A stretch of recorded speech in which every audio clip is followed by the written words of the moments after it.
Eller hvad? Altså færdig, men det kan nå, ikke? Så hvis det ikke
and the hybrid sets of Russia.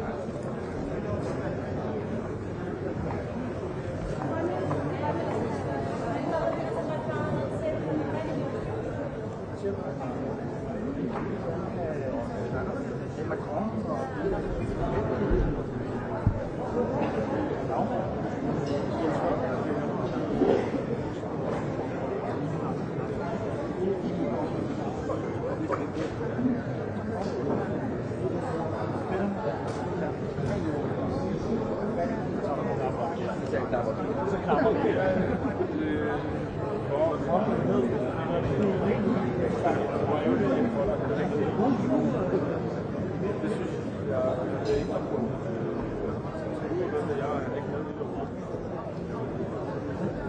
er meningsstammer, gamle Jens.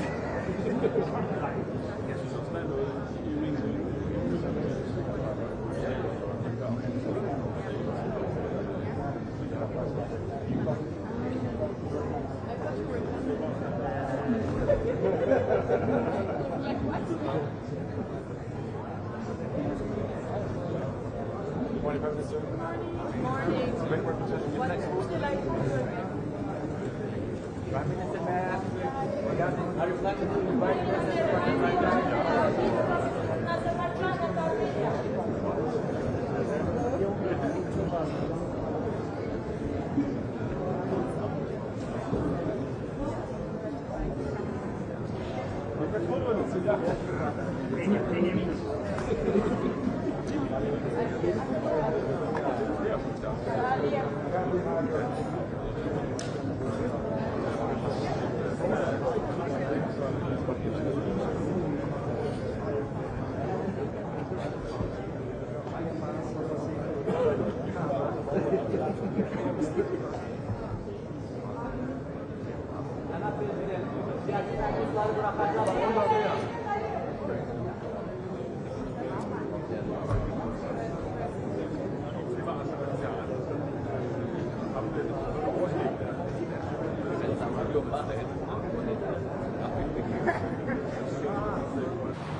May I say something coming from a small country? We need politics as the art of possible, instead of politics we are living with, in which the question is who, when, and how wins. We need more Kantianism than Machiavellism. Thank you.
Rudy. Morning.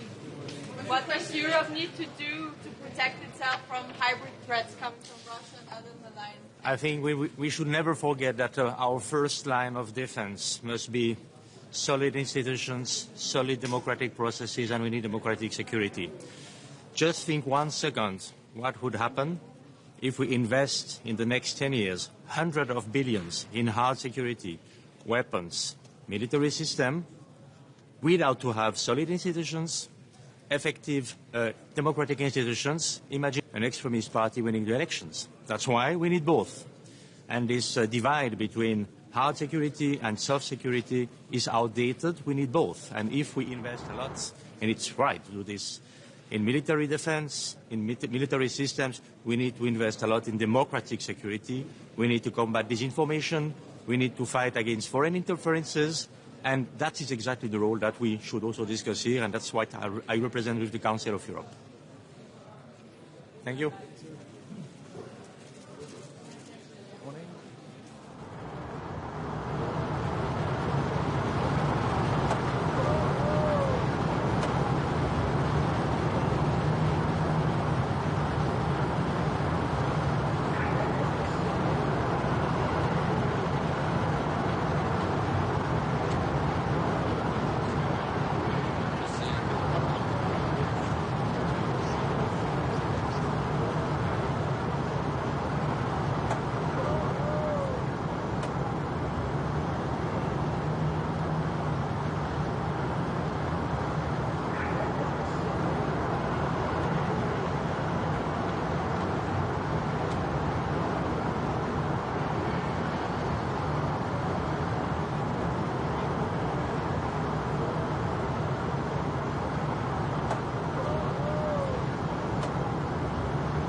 Morning. Is a big part of this meeting about European leaders all sort of holding hands together and moving towards a more hardline policy on immigration together?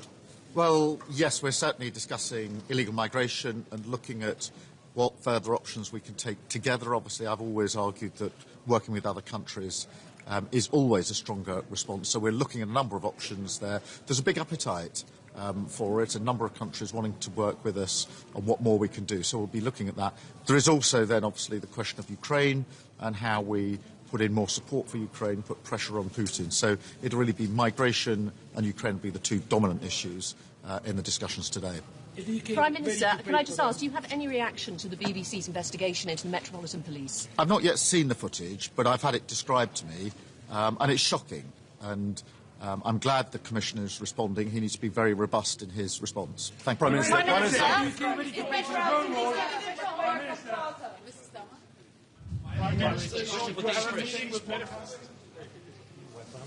Just imagine 1 second what will happen.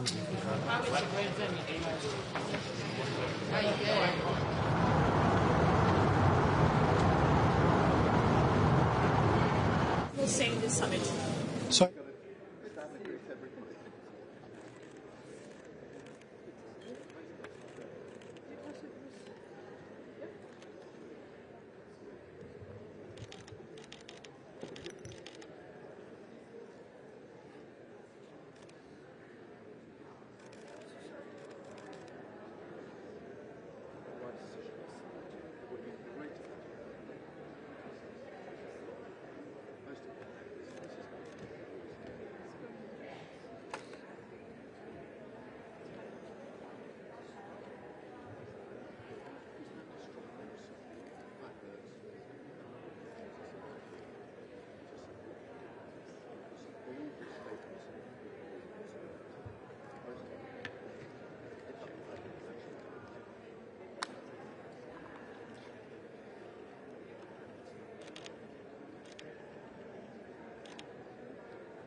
Yeah, we're going to have one. I'll see you.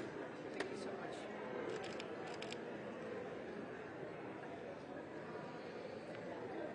Cool. But once again, as I said, this is also a great opportunity for the country like Montenegro to call, especially for the EU leaders, to finish the front running and to come to an end of the process. Montenegro has started its negotiations back in 2012, so almost 15 years of negotiations. We are a small country, we are a member of NATO, we are fully aligning our foreign policy with the one of the EU. We are already using the euro, we are the most advanced institutionally candidate country, and we have set a very clear target, Montenegro to become the member of the EU as a 28th member state by 2028. I think this is what I'm going to call today, and especially when it comes to the drafting of the accession treaty. I believe that would be a signal not only for Montenegro but for all the candidate countries that the accession process is real, that there is a light at the end of the tunnel. The region of the Western Balkans is increasingly facing hybrid threats from Russia and other state actors as well.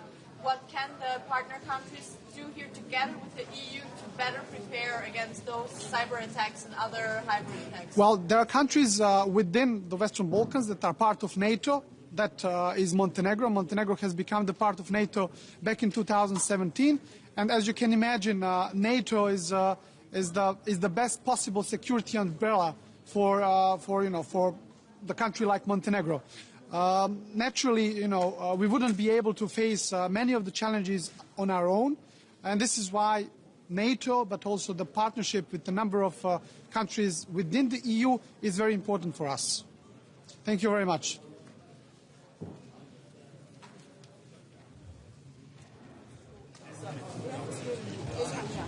It's very serious kind of patient safety and trust issues with the system. What's your proposal to kind of tackle that? And then separately on the budget, you've been making the case, and the government has been making the case that the one-off measures are stopping.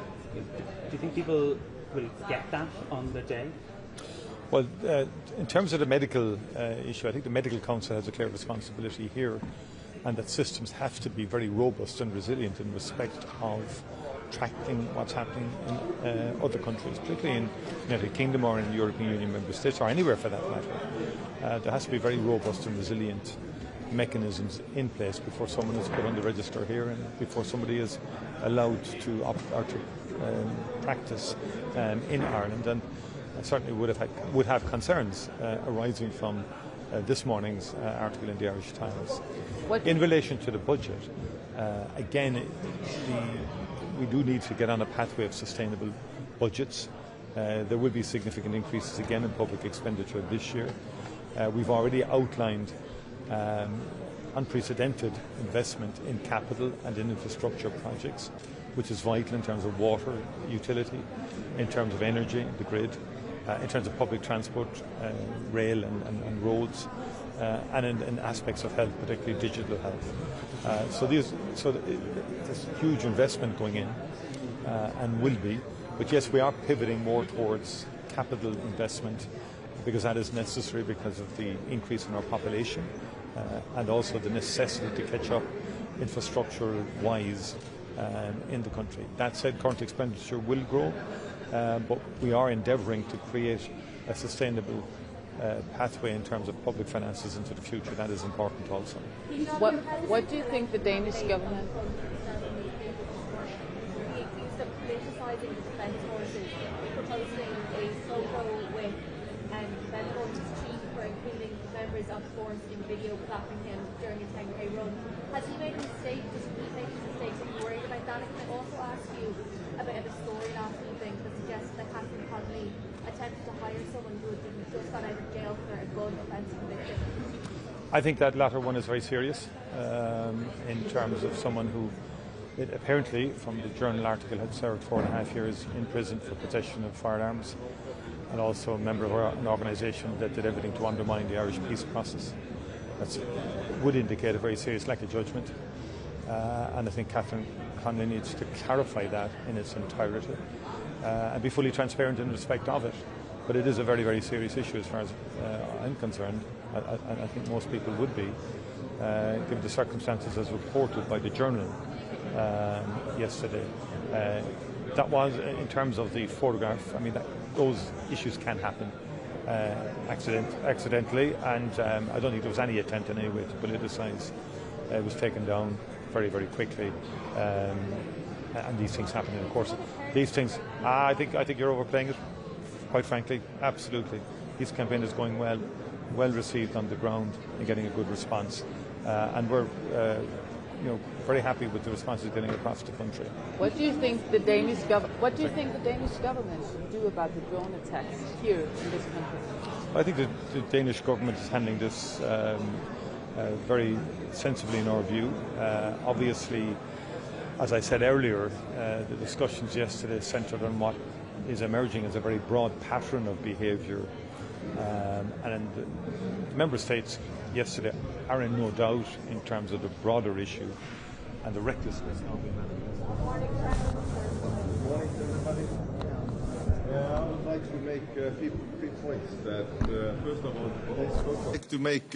three points. First of all, today's focus is on Ukraine and European security. For us, it's quite clear, which is also obvious, that Russia is the one who escalates in NATO territory and also in Ukraine. Russia must be pressured to the talks and peace.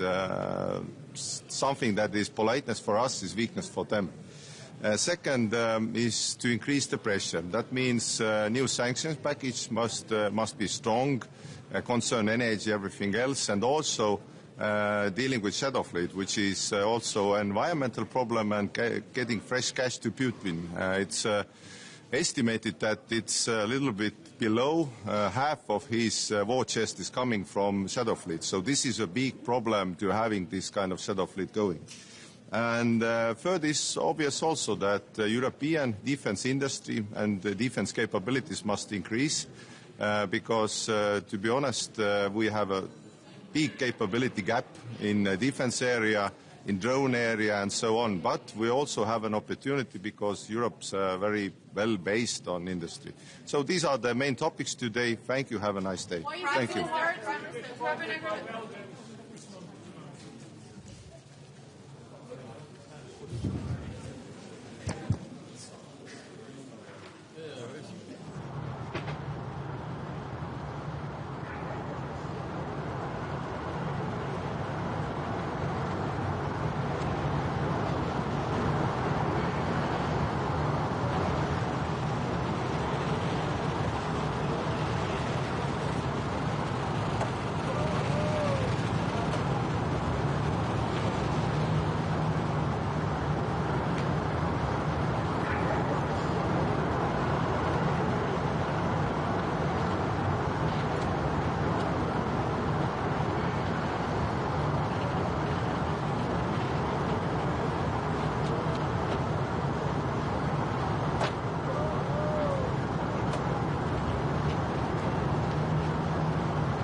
ჩვენი მონაწილეობა ამ სამიტში და ის შესაძლებლობებს როგორ ერთხმით ძალიან მნიშვნელოვანი ფორმატია, სადაც ევროპელ ლიდერებთან გვაქვს საუბრის საშუალება, გუშინაც ახშამზე ქონდა საშუალება, რომ არაერთ ლიდერს გავსაუბრებოდეთ და ყველგან საუბრობთ, რა თქმა უნდა, ჩვენს ეროვნულ ინტერესებზე, საუბრობთ ჩვენს ხედვებზე იმასთან დაკავშირებით, როგორ უნდა წავიწიოთ წინ ევროინტეგრაციის მიმართულებით, რაც არის ჩვენი საგარეო პოლიტიკის ერთ-ერთი უმთავრესი პრიორიტეტი. გუშინ მქონდა საინტერესო გაცვლა მოსაზრებების იდეების ევროპელ ლიდერებთან და აქტიურად გამოვიყენებთ დღესაც ამ ფორმატს იმისათვის, რომ მაქსიმალურად ვისაუბროთ ჩვენს ეროვნულ ინტერესებზე, ჩვენს ევროპულ პარტნიორებთან. განსვლა გექნება პანელურ დისკუსიას და რაზე გააკეთებთ აქცენტს? თემა არის ეკონომიკა და ევროპის ეკონომიკური ინტერესები, მათ შორის დაკავშირებადობის კუთხით, მინერალების კუთხით და თქვენ იცით, რომ საქართველოს ამ კუთხით აქვს ძალიან სერიოზული პოტენციალი, მათ შორის სერიოზული სატრანზიტო პოტენციალი და რა თქმა უნდა, ამაზე გვექნება საუბარი ჩვენს ევროპულ პარტნიორებთან. Peace was achieved in Washington. What it will change in the South Africa.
Bună dimineața! Ce ați discutat ieri și dacă ați prezentat și dosarul anulării alegerilor? Da, da. Ieri a fost Consiliul European, deci liderii celor 27 de țări din Uniune, și discuția a fost pe apărare. După cum știți, există mai multe programe de finanțare, dar acum ne ducem către un plan de acțiune. Și asta a fost discuția. Iar azi o să fie o reuniune a statelor europene în Uniune sau nu, da? Cu o adunare plenară și în cadrul ei mai multe discuții, una pe Republica Moldova imediat după alegeri, una pe droguri și una pe dezinformare și pe influență rusă, și în cadrul acestei discuții o să prezint materialul pe care Procurorul General l-a prezentat public. Și în afară de asta o să mai avem întâlniri bilaterale cu prim-ministrii din Suedia, din Belgia și din Armenia. Ăsta e programul zilei. În dosarul pe care îl veți prezenta, care sunt constrângele? Influența Rusiei? Da, este cel pe care l-a prezentat Procurorul General acum 2 sau 3 săptămâni și care, bun, el ia el ia și finanțarea, ia și încercările cu gruparea Potra de a destabiliza, dar cel mai important este partea de influență pe rețele sociale, cu acel mecanism pe care vi l-a prezentat Procurorul General, cu 3 etape, site care se duce într-un alt site care aparent este, cum să zic, legat de viața curentă, medicina alternativă, în care găsești o știre surpriză pe care te duci, faci click, te duci într-un alt site și de acolo te duci într-un site clonă al unei televiziuni cum e a dumneavoastră sau în orice caz un site foarte respectabil și se pare că știrea aia chiar e adevărată. Deci asta este una și după aceea modul în care a operat pe TikTok astfel încât Georgescu, hashtag-ul Georgescu să fie foarte sus în topul mondial. Prezentați și soluțiile pe care le-ar putea avea o să fie o discuție despre o să fie o discuție despre ce face fiecare pentru a combate asta. A fost o solicitare a partenerilor să prezentați acest raport sau e inițiativa României să împărtășească? E inițiativa noastră, da, pentru că a fost o întrebare și acum avem răspuns. Deci, zidul dronelor, acea idee de a constitui un zid al dronelor în restul Europei, în țările de apele estic, a discutat? Da, a fost multă parte din discuția de ieri a fost pe subiectul ăsta, da. În ce constă?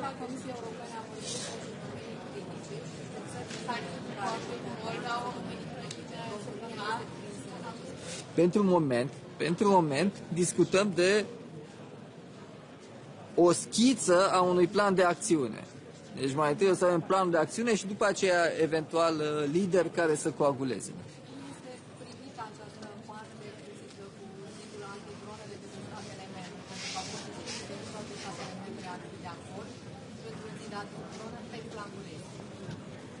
Da, există nuanțe în discuție, dar deja nu mai este o chestiune de vecinătate cu Rusia, pentru că ați văzut evenimente care s-au întâmplat la aeroporturi care nu am văzut drone care au parcurs din Rusia sau din Belarus până la respectivul aeroport. Deci este o amenințare cu care ne confruntăm în momentul ăsta și chiar dacă au fost nuanțe pe discuția asta, se merge pe conceptul ăsta de zid antidron. Ce presupune să ia România pentru constituirea? Nu. Aici a fost o discuție politică care s-a dus în ultima ei parte și pe partea de finanțare. Pe chestiunea operațională sunt miniștrii de apărare care se întâlnesc mult mai des decât se întâlnesc liderii țărilor. În câteva luni. Mulțumesc. Sorry? We had only one, and we tried, didn't keep it. But if we will have another ones, yes.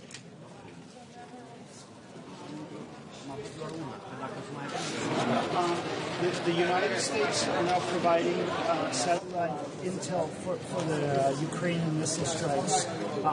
What do you make of that? Do you see President Trump changing position once again? I think, we all know that at the end of the day that whatever happens in Ukraine has to be with the support of the U.S. And I think everyone here in Europe has looked positively towards any such developments from President Trump. So I'm going to say I'm positive moving forward, yeah. But is it a new president, you think? New president? Okay. But a new position for the president. I think we have definitely seen positive developments from the U.S. in the last days. So I'm hopeful, yes. Thank you.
Very good morning, and I'm happy to be here. I want to thank Denmark for organizing this. I think it is now 7th European political community. Of course, with everything going on now, when it comes to our collective security, how to keep our skies safe, how to make sure that Ukraine stays in the fight as strong as possible now, but also to be in the best possible position when hopefully one day peace talks will start. It is important to come together, to chart a course. And the dinner last night was very successful, hosted by the King and Queen of Denmark.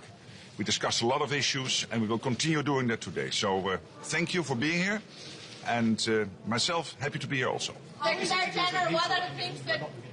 A bit louder, sorry. What do you say to this to say NATO are not going quickly when it comes to bolstering defence supporting Ukraine? Well, but look at the NATO summit in The Hague. We committed to this staggering 5% of defence spending.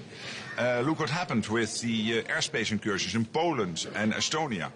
We reacted as NATO and also Poland and Estonia as allies exactly as we and they are supposed to do, which is to take out the threat, assess whether the threat was at such a level that more had to be done or that we could escort, in the case of Estonia, the airplanes out of Estonian airspace. So this is exactly what we trained and prepared to do. The Russians know this, and it was important that we showed it worked. Secretary General, what can... No. What can Ukraine contribute to better protect Europe against hybrid threats? Oh yes, Ukraine is, if that is your question, I understand your question correctly, Ukraine is of course a powerhouse when it comes to innovation, insights, for example when it comes to anti-drone technology, anti-cyber threats, etc. And the fact that Ukraine is now helping in Denmark, in Poland, NATO overall, to basically share its insights gained over more than 3.5 years of this terrible, full Russian onslaught, unprovoked, is very important. And we have this joint center, as you know, Ukraine, NATO, in Poland, JTEC, where we capture all the lessons Ukraine is able to share from their insights on the war effort. How do you think the Danish government? We never speak about intelligence. How is the EPC format still relevant when there are so many different countries, even countries like Georgia, who are close to Russia? You gave your answer to that question. And the answer to the question is, it is exactly the strength of the EPC that in addition to the NATO summit, in addition to the European Council meetings with the 27 EU leaders, that we have this format to come together, to chart a course, but also to dialogue in bigger and smaller formats. Final question. Yes. Do you think the Danish government has prepared itself enough for the threat from Russia? Absolutely. I have the highest confidence in Denmark. You are really leading the pack when it comes to defense spending, when it comes to making sure that Ukraine is in the best possible position, to defending yourself. So yeah, my answer is yes. Thank you so much. What are your responsibilities with the drone war?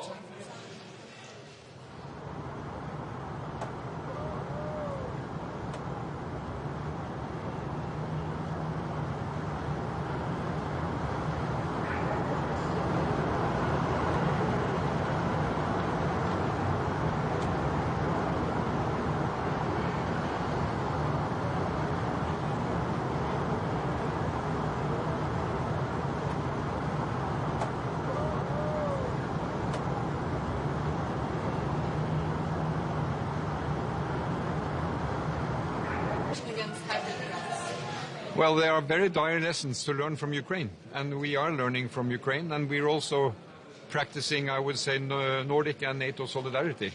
So when Denmark made requests to Norway to have anti-drone detection capacity, it was a very obvious decision for us to provide that equipment. Are EU countries too weak because you have Norway, you have UK, you have Ukraine helping to secure the space here in Denmark? Is the EU too weak? It just illustrates that we have to work on this. Had this been an issue 5 years ago, you would have not thought about it. But I think drones, you see what role they play in the war in Ukraine. You see how they create hybrid uncertainty in countries throughout Europe. So we have to improve our detection capacity. We have to improve our cooperation between police and defense, and we are working on that. To what extent will Norway be part of the SAFE instrument, the SAFE program provided by the European Commission? We are working to be part of that. Is Norway going to contribute to the drone war?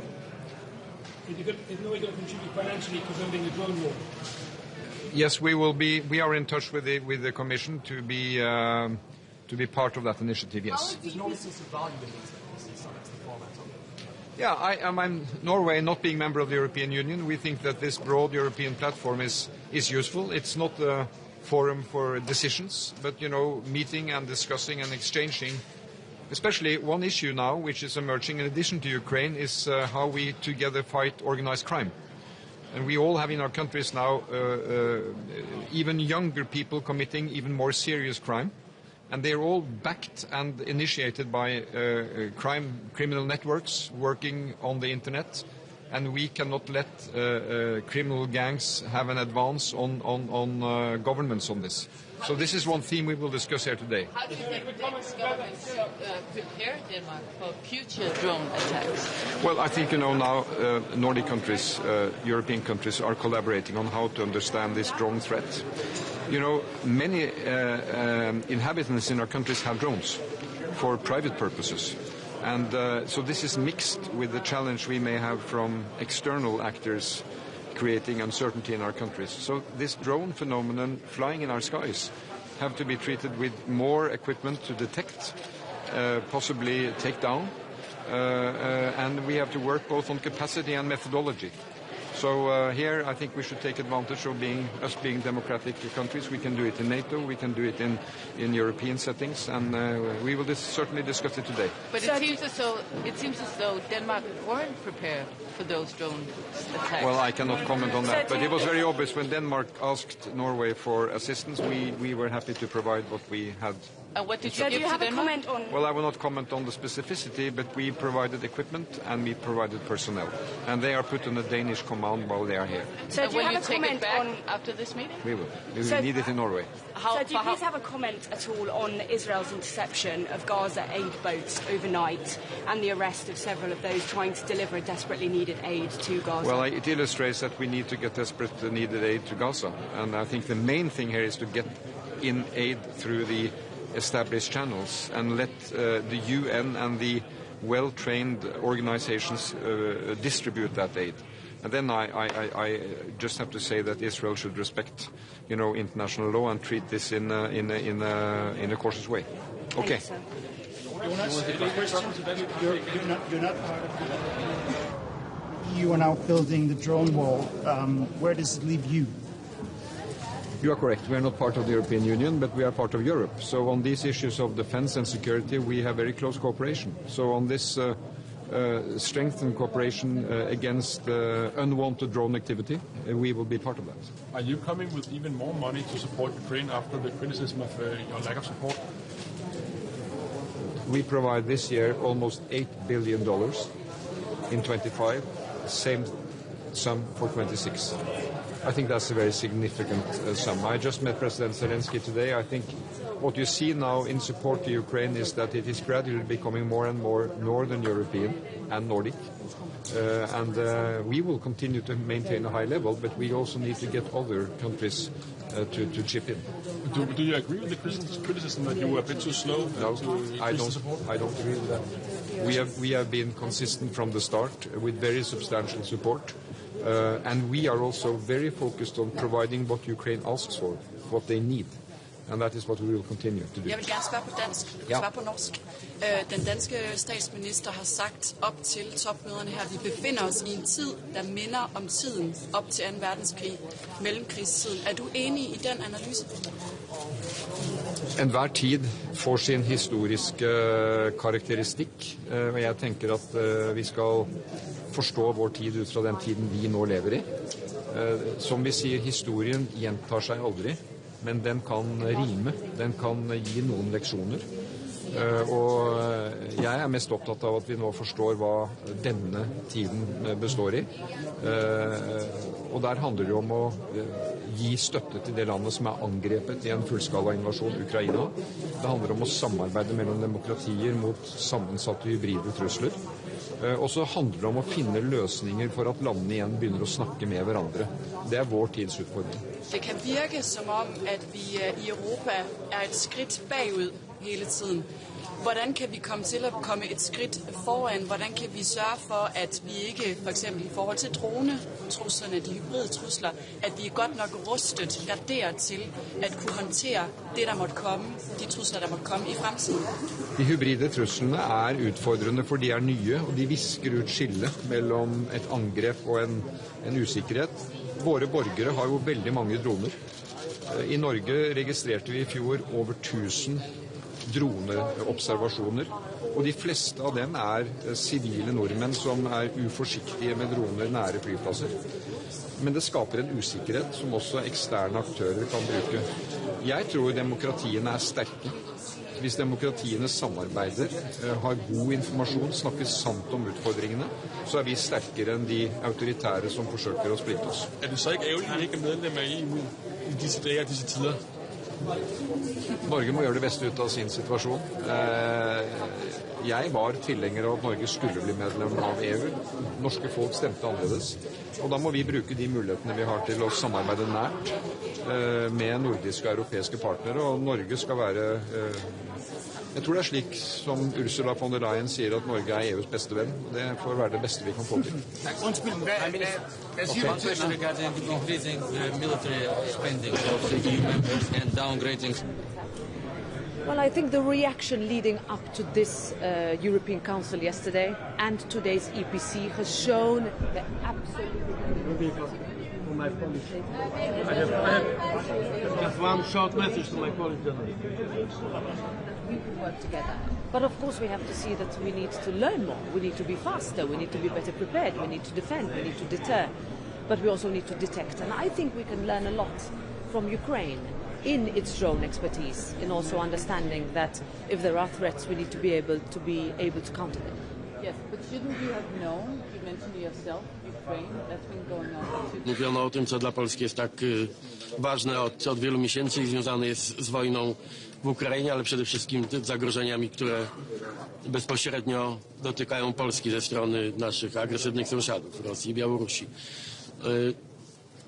To nie są przyjemne tematy, jak się domyślacie, ale mam jako polski premier satysfakcję, że ten polski punkt widzenia na temat znaczenia obrony wschodniej flanki stał się już powszechnym punktem widzenia. Już nikt nie kwestionuje tego, że nasza wschodnia granica z Rosją i Białorusią jest granicą całej Europy, całego NATO i że wszyscy muszą wziąć na siebie odpowiedzialność, także finansową, organizacyjną, za ochronę naszej wschodniej granicy. I dlatego oczywiście my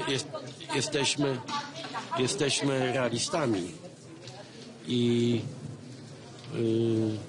ja uprzedzałem naszych partnerów, że my nie mamy jakichś oczekiwań, że powstanie na przykład ściana dronowa, czy ten mur dronowy na naszej granicy, który w 100% wyeliminuje jakiekolwiek zagrożenia. Pojawiły się głosy, na przykład kanclerz Merz mówił, że on uważa, że ta idea drone wall nie gwarantuje nam 100% skuteczności.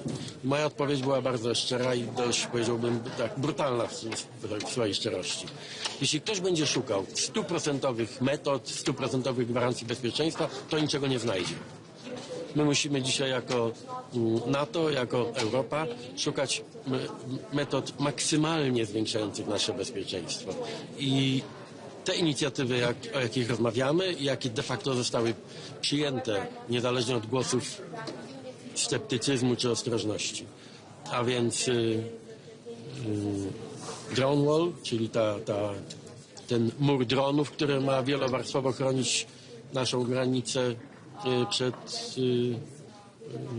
naruszeniami przestrzeni powietrznej, przed aktami agresji i Eastern Flank Watch, czyli system patrolowania wschodniej granicy Europy. To będzie się wiązało w przyszłości z nakładami, z inwestycjami, także w nowoczesne technologie. Polska de facto zaczęła to już robić, ale dla mnie jest ważne, że staje się to wspólnym zadaniem i wspólnym obowiązkiem dla całej Europy. Czy Francja i Niemcy odebrały to jako konkurencję dla ich projektu takiej tarczy europejskiej? Ten mur dronowy, to spotkało się z tego powodu z oporem? Nie. Nikt w ten sposób tego nie formułował. Jak Państwo wiecie, jest sporo tych inicjatyw multilateralnych czy bilateralnych, które grupuje po kilka państw na rzecz obrony tej przestrzeni powietrznej, tej europejskiej kopuły. Pierwszą taką inicjatywą była inicjatywa, jaką zaproponowałem Francuzom i Niemcom w 2014 roku, kiedy zaprosiłem kanclerz Merkel i prezydenta Hollanda wtedy do Warszawy w czasie pierwszej agresji rosyjskiej na Ukrainę, żeby robić taką europejską tarczę powietrzną czy kopułę, przynajmniej w tej części Europy, i wtedy bez reakcji. Trochę udawali wszyscy, że tak, ale de facto nie podjęto żadnych działań. Niecałe 2 lata temu zaproponowałem wspólnie z greckim premierem Mitsotakisem, wysłaliśmy taki wspólny list do wszystkich liderów, aby poważnie pomyśleć o paneuropejskiej obronie przestrzeni powietrznej. Reakcja była już bardziej, powiedziałbym, konkretna i pozytywna, ale dopiero tak naprawdę to bezpośrednie zagrożenie prowokacjami rosyjskimi chyba obudziło resztę Europy i dzisiaj nikt tego nie kwestionuje.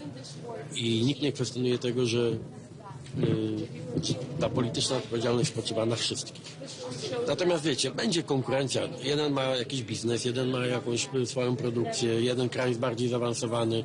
Każdy będzie myślał o tym, żeby chronić bardziej swoją przestrzeń. Ja to wszystko rozumiem, ale z naszego punktu widzenia to, co jest ważne, że wszyscy wiedzą, że wschodnia flanka jest odpowiedzialnością wszystkich, także Niemców i Francuzów. Tego nikt nie kwestionuje. A co dziś? Jakie najważniejsze zadanie na tę europejską wspólnotę polityczną? Jak wiecie, cały czas też i to w kuluarach ta dyskusja była prowadzona również, w jaki sposób wesprzeć Ukrainę po oświadczeniu prezydenta Trumpa, które wszyscy czytamy mniej więcej tak samo. Ja o tym też już informowałem, że z jednej strony ta zmiana nastawienia na bardziej, powiedziałbym, proukraińskie ze strony prezydenta Trumpa daje powody do optymizmu, że to wsparcie dla Ukrainy będzie coraz intensywniejsze. No ale też wszyscy wiemy, że nie od dziś Ameryka oczekuje dużo większej aktywności też finansowej Europy.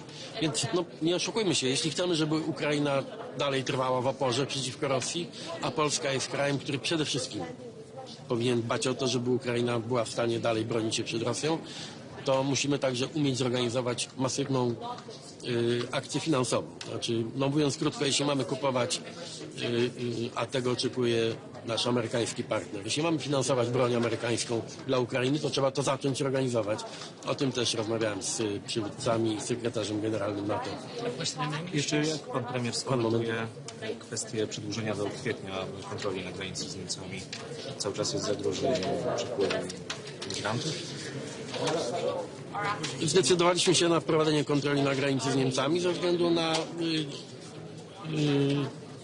te przypadki przekierowywania. One nie były liczne, ale jednak bardzo irytujące i budziły wiele emocji także po naszej stronie. Przesyłania migrantów, tych nielegalnych migrantów na polską stronę, więc to się skończyło. Mamy tutaj pełną jasność. Jak wiecie, metoda, jaką przyjęliśmy, ona była nakierowana na to, aby wyeliminować tę przepychankę na granicy dotyczącą właśnie nielegalnych migrantów. Ta sprawa została właściwie już załatwiona. Znaczy, mówiąc ludzkim językiem, Niemcy nam już nie mogą przesyłać niezgodnie z przepisami żadnego, nawet pojedynczego nielegalnego migranta. Więc tę sprawę udało się załatwić. Natomiast te kontrole nie są jakoś przesadnie uciążliwe z punktu widzenia normalnego ruchu. Bardzo o to zadbaliśmy. Rozmawiałem o tym z kanclerzem Merzem, żeby obie strony robiły to w taki sposób, żeby to w możliwie niewielkim stopniu dotknęło przede wszystkim ludność po obu stronach granicy, dla której przekraczanie granicy jest czymś codziennym. I wydaje się, że ja nie mam sygnału, żeby to jakoś dramatycznie wpłynęło na losy ludzi mieszkających po obu stronach granicy. Także tak, będziemy nadal korzystać z tej kontroli, żeby już nie wrócił ten mechanizm przesyłania do Polski migrantów. Czy rozmawiał pan z Viktorem Orbanem, który publicznie pana skrytykował przed szczytem, że pan próbuje wciągnąć Unię także w wojnę z Rosją? Jeśli chodzi... Z Viktorem Orbanem mamy problem, znaczy ja nie mam osobistego problemu, znamy się długie lata, siedzimy obok siebie na Radzie Europejskiej a to, że jesteśmy wobec siebie krytyczni, jeśli chodzi o relacje z Rosją, to wiadomo od lat. Pytanie o Viktora Orbana i o wojnę, ponieważ Viktor Orban uważa, że nie ma wojny, ja uważam, że jest wojna. Pytanie prawdziwe to nie jest to pytanie, czy jest wojna, czy nie ma wojny. Pytanie to prawdziwe jest, kto w tej wojnie jest po czyjej stronie. Bo wojna to jest coś czarno-białego. Jak jest wojna, tak jak jest wojna między Rosją a Ukrainą, to pytanie brzmi, po czyjej jest tej stronie. I wiadomo, po czyjej stronie jest Polska, wiadomo, po czyjej stronie jest NATO, Europa i chyba wiadomo, po czyjej stronie jest Viktor Orban, niestety. Ale nie przeszkadzało nam to w normalnej rozmowie. Staram się w sposób cywilizowany rozmawiać z naszymi partnerami w Europie i ja umiem powstrzymać emocje. Czy jakaś reakcja polskiego rządu na zatrzymanie polskiego posła przez władze Izraela? Poseł Sterczewski. Oczywiście przyglądam się tej sprawie. Konsul generalny jest już w miejscowości Ashdod, a więc w tym miejscu, do którego Izrael skierował uczestników tego rejsu. Będziemy traktowali posła Sterczewskiego, tak jak każdego innego obywatela. Znaczy może liczyć na pomoc konsularną. Państwo polskie jest od tego, żeby opiekować się w trudnych, krytycznych sytuacjach każdym polskim obywatelem. Nie dlatego, że jest posłem, nie dlatego, że postanowił uczestniczyć w tej morskiej demonstracji przeciwko Izraelowi. To jest decyzja pana posła Sterczewskiego i moim zadaniem nie jest oceniać jego motywację, tylko zapewnić opiekę konsularną, tak jak każdemu innemu obywatelowi w tej sytuacji. Ale jeszcze raz przestrzegam wszystkich polskich obywateli, a posłowie powinni być tu szczególnie czujni. Jeśli nasz MSZ apeluje o niepodróżowanie w miejsca krytyczne, bo to później rodzi konsekwencje, to dużo kosztuje, ewakuacja, to prosiłbym, żeby przestrzegać tych wezwań. Jeszcze pytanie o politykę krajową, o te doniesienia medialne odnośnie tego, że miałby pan być niezadowolony z poczynań ministra Kierwińskiego i działalności Służby Ochrony Państwa. Tam jakieś zmiany kadrowe miały nastąpić. Może pan to jakoś skomentować? Tak. Nie zajmuję się oceną działania służb. Ja nie narzekam w żaden sposób na ochronę, wzmocnioną ochronę w związku z niejasnym charakterem tego incydentu. Służba Ochrony Państwa staje na głowie nad czasami. Ja się czuję za bardzo chroniony, a nie za mało chroniony. No, zdarzają się czasami takie dziwne sytuacje, ale nie. Jak ja jestem z kogoś niezadowolony, przepraszam, nie chcę, żeby to zabrzmiało arogancko. Jak jestem z kogoś niezadowolony, to dziękuję mu za współpracę i proponuję komuś innemu to zajęcie, więc proszę, nie trzeba spekulować. Ja jestem tutaj bardzo konkretny w tym sytuacji. Prime Minister, are you satisfied with the outcome of the talks on the so-called drone wall yesterday? Sorry, what? Are you satisfied with the outcome of the talks about the drone wall yesterday? For me, it would be really important to have maybe more concrete decisions, also financial decisions. But this is the beginning of this process, and yes, I am satisfied because no one questioned the very idea of having this drone wall. Today you have at least a name for this initiative, but I am absolutely sure that this is just the first step. And some comments, some interventions, for example, there's a little bit skeptical opinion about effectiveness of this drone wall made by Chancellor Merz. I fully understand this intention. I mean, for me it would be also very important to have 100%. Nehéz nap volt tegnap, és a mai nap sem lesz könnyű. Lényegében minden javaslat, ami az asztalon van, az háborús javaslat. Adjunk több pénzt az ukránoknak háborúra, adjunk fegyvert az ukránoknak háborúra, gyorsítsuk fel a belépésüket az Európai Unióba. Szóval minden a háborúról szól. Szóval én úgy látom, hogy az Unió elhatározta, hogy háborúba megy. Ráadásul tegnap még be is mutatták a háborús stratégiát, hogy hogyan kell legyőzni az oroszokat. Hát borzongató, ez rossz Magyarországnak, szerintem rossz az Európai Uniónak, de a nyomás nagy. Szóval én úgy látom, hogy én a Fidesz elnökségének azt fogom javasolni, hogy indítsunk Magyarországon aláírásgyűjtés Brüsszel háborús tervei ellen. Mert minden erőnkre szükség lesz, hogy ki tudjunk maradni ebből a háborúból. A vétó kérdésében voltak társai, akik mennyire volt először is komoly ez a kérdés tegnap? I have no problem with our Western partners. It's more or less we think about this conflict. Maybe it's a bit too slow that we are. Everything is a little bit too slow in Europe because we are very. It's not an authoritarian regime. The European Union has some political procedures. It means problems also. We are not as fast as I said, authoritarian regimes. In Russia, in Belarus, everything is simpler than in Europe politically.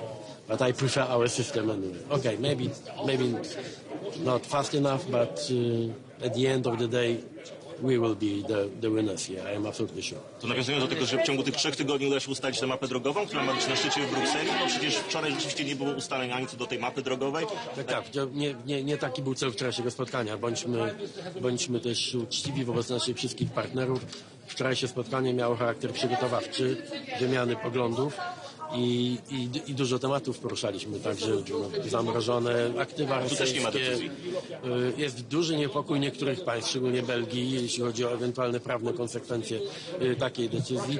Ja tu nie narzucam się ze swoją opinią, my nie jesteśmy w strefie euro, Polski żadne negatywne konsekwencje bezpośrednio by tu nie dotknęły, więc nie chcę narzucać naszej opinii. Nasze stanowisko jest jasne, użyjmy wszystkich możliwych środków. Byłoby idealnie użyć rosyjskich środków przeciwko Rosji w tej wojnie, ale tutaj też kropla drąży skałę, musimy być cierpliwi, ale jakby się udało, ale teraz się nie uda. Prime Minister. Sorry, why do you... Victor. Prime Minister Orban. Victor, they want... Yeah. Sorry, can I ask a question? They want picture together with... And to compare the idea, who's the threat right now in Europe? Who's the main threat against Europe right now? Provocation. No, it's the real question. Please, Prime Minister. So the real danger, economic stagnation and losing competitiveness. This is the danger. Not Russia? Sorry. Not Russia? No, we are stronger than... So, okay, guys. So we are stronger than Russia. Make some comparison and base your opinion on the facts. So we have more than 400 million people, yeah? Russia is 130-something. Look at the European GDP. It's like that. Russia is like that. We spend altogether 27 more on military spending than the Russians. So why we are afraid? We are stronger than they are. The question is whether we have... I love you when you use my argument whether we have leadership to come together and to defend our interests together. That's what we should do. Anyway, Sorry, Donald Tusk. Sorry, can I ask one more question? Why do you think that the Russia-Ukraine war is Europe's war? It's something obvious, and Poland, it's nothing abstractive. You know, after the latest events in Poland, I mean, the violation of our airspace, this is something very concrete.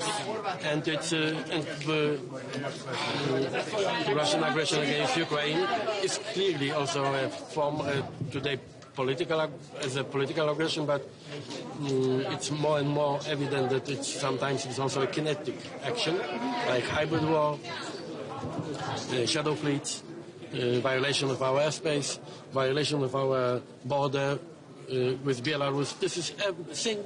We have some incidents, some very negative acts, every single day. And this is why, and of course, the possible consequences of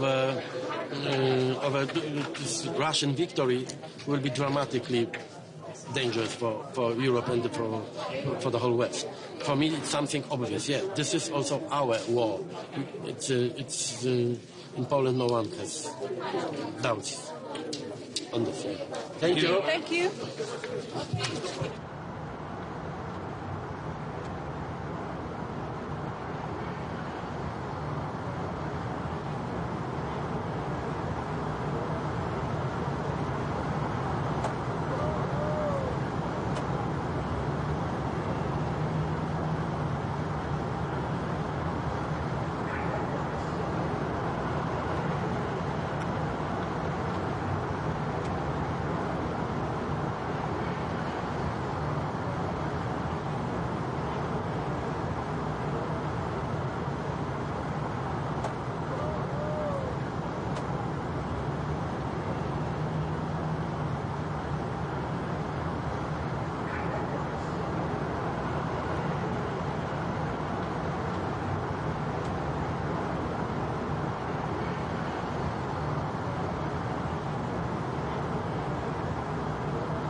ahol szintén egyhangúság kell.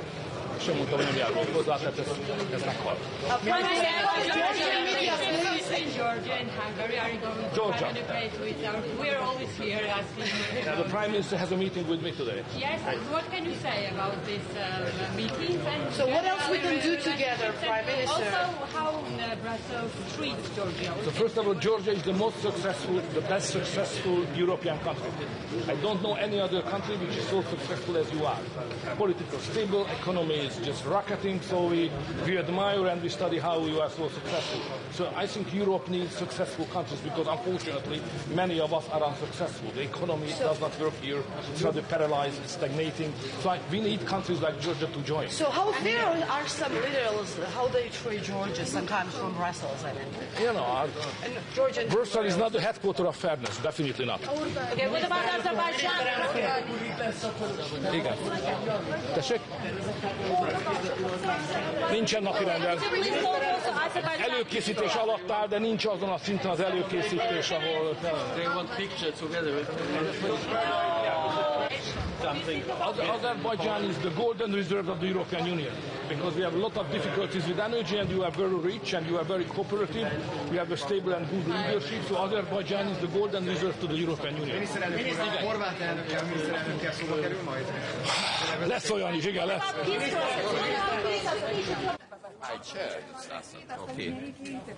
Prezidente, vakar sakėt prieš eidamas į susitikimą, kad norit pajusti temperatūrą, kokia yra už stalo dėl įšaldytų Rusijos turto.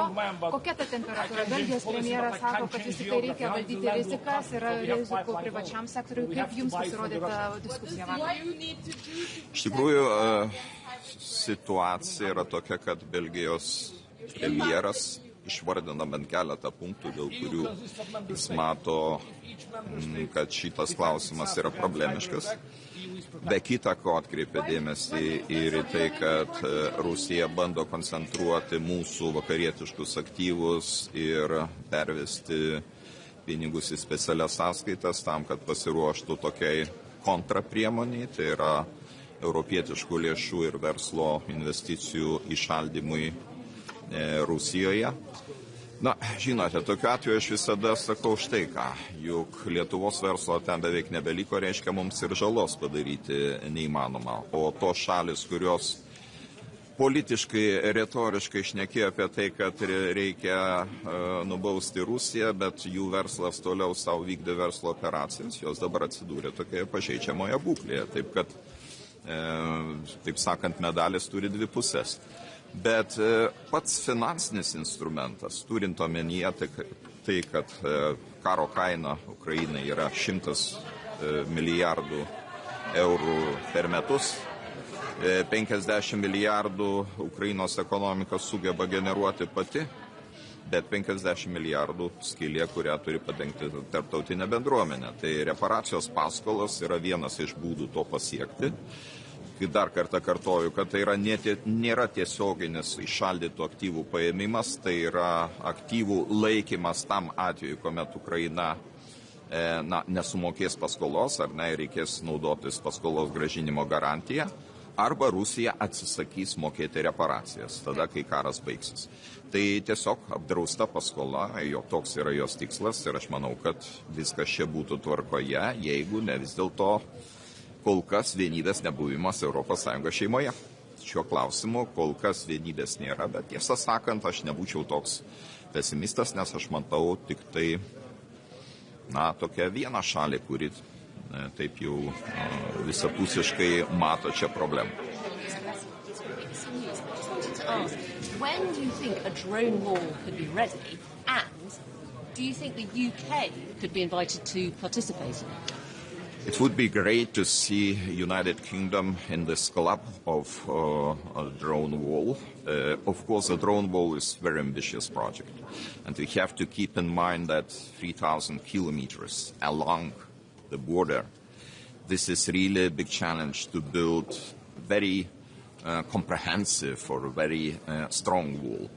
We in Lithuania, we go a little bit different way. We try to protect those areas or those parts of our border which are most exposed or which are most vulnerable because we see that the drones are coming usually from Ukraine through the territory of Belarus. Belarus is trying to shoot them down too, but not in all cases successfully. And then they come to European Union, to Baltic states first of all, and to Poland. So we have to protect the areas which are close to our capital, because they are on those trajectory of the drones coming from Ukraine. And it costs, of course, quite sufficient amount of money, but it's anyway cheaper than to build the wall or the system which could protect every inch of Lithuanian soil. Because in that case, probably we should spend more than our GDP. But when do you think this concept could actually work for Europe? It's a good question, but I think if this will start from this selective approach by building this drone wall, I think this is possible to build. At least the first stage could be completed until the next multi-annual financial framework, and maybe in the next financial document of European Union, it will be there will be money specially dedicated for that purpose to build. To go to the another stage, second stage of building of the drone wall. But this is really the business we cannot complete over the night. And will you actually invite the UK to take part? We would be more than happy to see our friends from United Kingdom participating, and I hope that they will consider. Because, you see, initially we thought that this is the threat for the countries which have direct border with Belarus, Russia, which are really directly on the front line. Now the recent events in Denmark show that even countries which do not have the border with Russian Federation are exposed. No matter it's coming from the, let's say, shadow fleet in the Baltic Sea or from other sources, but all countries are exposed to this threat. United Kingdom not excluded. So I think this is the answer. Why is it so hard for the EU to agree on an architecture for the 140 billion euros and the frozen assets? Can you tell us more about this, please? We arrived a lot of buildings, monuments. My team told me also bridge been illuminated in Ukrainian national colors. It speaks really volumes. Thank you for this. You are with us from the very beginning of Russian aggression, full-scale war. And today we will discuss a lot of things. I think that the most important that today Europe really faced this drone threats, and Ukraine has relevant experience in it because of the war. Maybe the biggest one because of this, the biggest one in the world, and of course we will not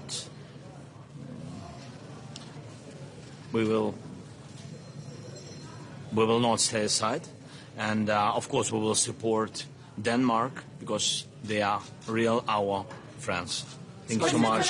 There's reports in the American media today that America's going to provide with long-range intelligence. No, we spoke with the United States. We are very thankful to President Trump for this dialogue. Last time we had very good meeting, very productive dialogue, and we spoke about long-range missiles, long-range weapon. I mean, we spoke about it, so we will see. Everything depends on his decision. It's significant. I'm sorry.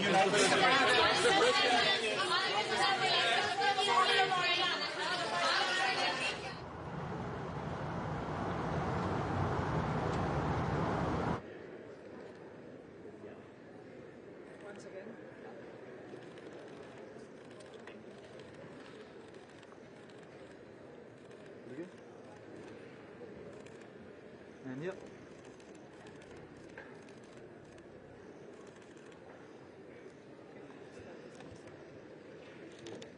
Thank you.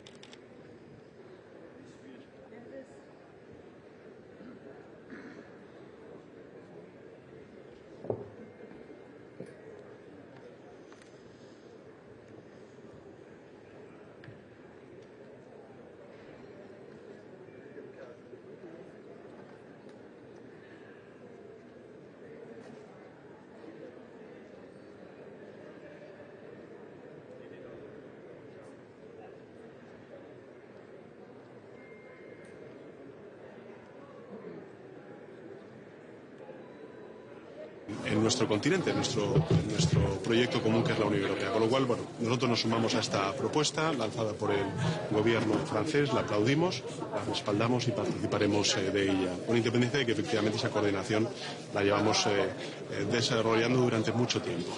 En segundo lugar, yo creo que hoy es un día importante porque hemos conocido unos datos de afiliación a la Seguridad Social que son realmente positivos y que demuestran la solidez, la robustez y la fortaleza del crecimiento económico en España y cómo se traslada eso en una fuerte creación de empleo.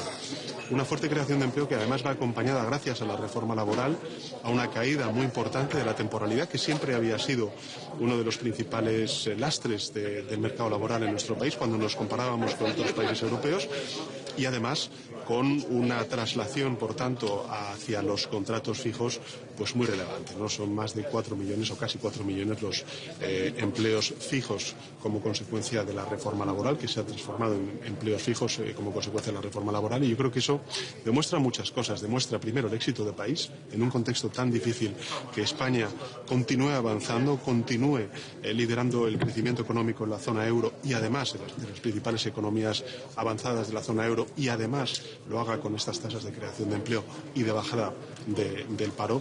Yo creo que demuestra pues que España avanza, que España lidera y por tanto que es un éxito de país. Primero de los trabajadores, trabajadoras, de las familias, de los empresarios, de las empresarias y lógicamente también de las instituciones públicas, y el acierto de la política económica que venimos desplegando desde hace 7 años a esta parte. Finalmente, esta madrugada no hemos podido dormir mucho, hemos estado muy pendientes, lógicamente, de lo que le sucedía a la flotilla en su llegada a las costas gazatíes. Hemos estado en contacto permanente con ellos, como ha dicho el ministro de Exteriores Álvarez. También hemos trasladado al gobierno israelí el que es necesario que protejan los derechos de no solamente nuestros compatriotas, sino todos los integrantes de la flotilla. En todo caso, por supuesto, desde España vamos a garantizar esa protección diplomática y, sin duda alguna, la protección de los derechos que puedan ser menoscabados por la acción del gobierno israelí. Lo he dicho en muchas ocasiones, la flotilla no representa ningún peligro para el gobierno de Israel y, por tanto, esperemos que no represente ninguna amenaza tampoco para la flotilla, la acción del gobierno de Israel. Y en segundo lugar, que lo que está haciendo esta flotilla es suplantar algo que está impidiendo Israel en Gaza, y es el que Naciones Unidas, en particular la agencia que opera en Gaza desde hace muchísimos años, que es UNRWA, pueda desplegar toda la acción humanitaria, toda la solidaridad humanitaria que todos los Estados miembros y todas las sociedades del mundo pues están manifestando con la tragedia que se está viviendo en Gaza. Con lo cual, estamos muy atentos, hemos estado toda la noche pendientes de esta cuestión y vamos a, lógicamente, ofrecer esa protección diplomática y la protección de los derechos de nuestros compatriotas. ¿Es una violación de la legalidad internacional, como dice Sumar, presidente?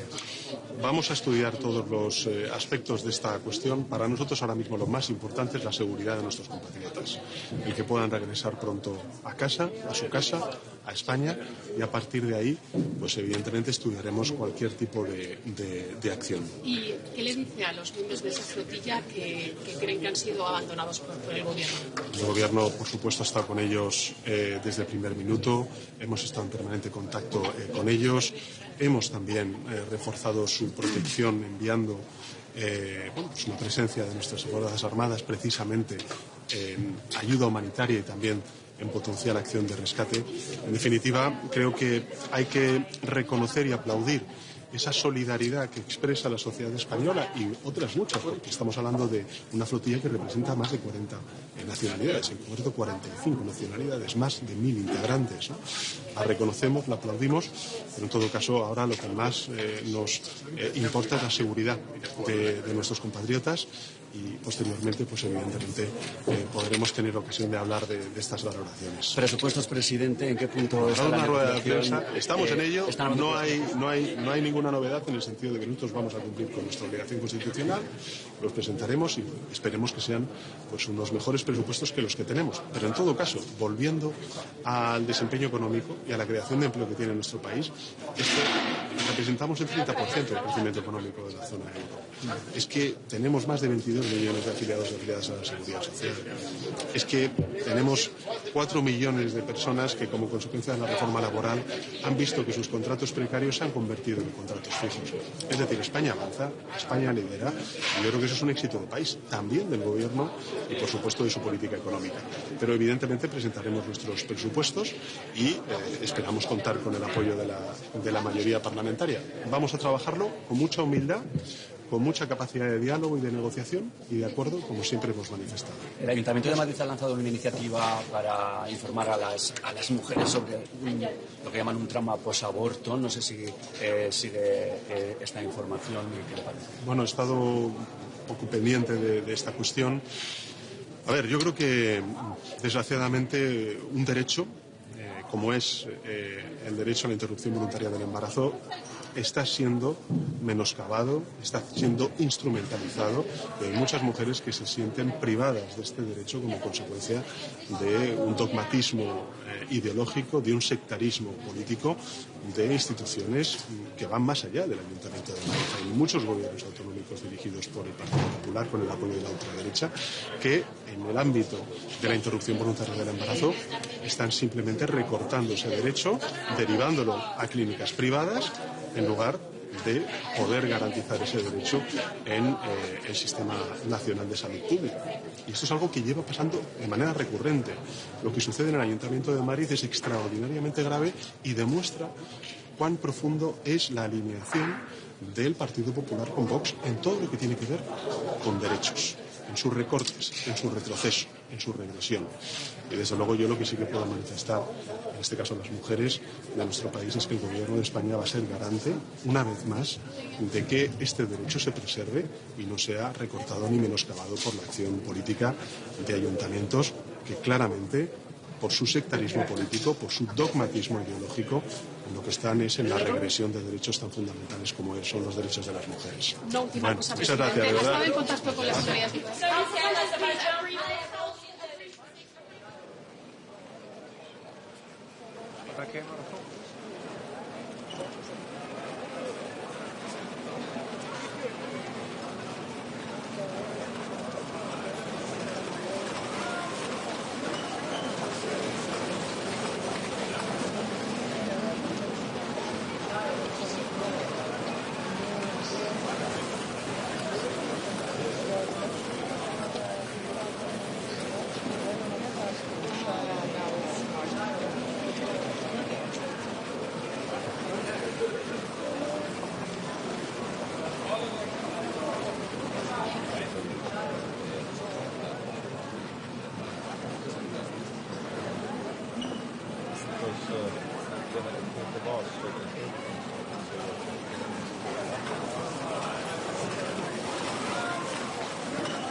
Sorry? You have to stay in there. Ah, sorry.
Okay, everybody.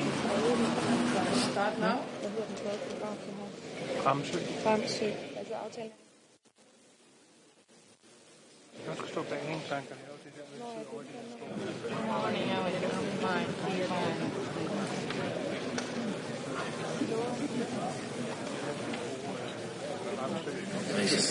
Good morning, everybody.